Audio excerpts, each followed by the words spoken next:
आज हामी खानेवाला छौँ दिउँसो मासु बनाएर। ल हेर माइत गाइज कस्तो भयो होला त हाम्रो दिउँसोको मासु पार्टी।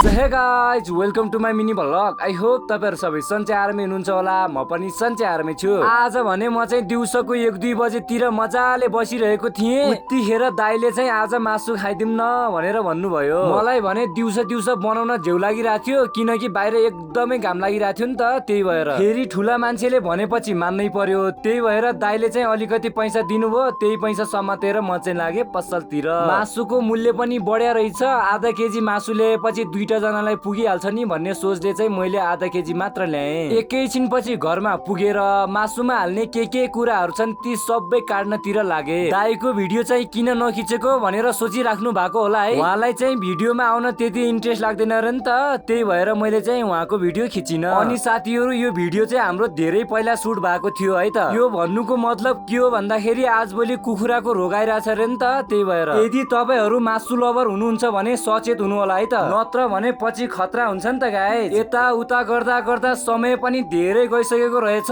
मासु पनि तयारी भइसकेछ। पाकेपछि राखेर भएन, त्यही भएर दुई दाजुभाइले गम खायौं। फेरि कुरामा खाएको भिडियो गर्नै बिर्सेछु भने यार। आज घरमा कोही पनि थिएन, त्यही भएर यता उता गर्दा बेलुका भइसकेछ। बेलुकातिर नदीको हालचाल कस्तो छ भनेर यसो हेर्न गएको थिएँ। बच्चाहरू 6-7 बजेतिर पनि यस्तरी नआउँछन् त भने। हस्त साथीहरू यति नै थियो आजको हाम्रो ब्लग। मन पर्यो भने लाइक कमेन्ट शेयर सब्स्क्राइब गर्न नछुटाउनु होला। See you the next video, bye by.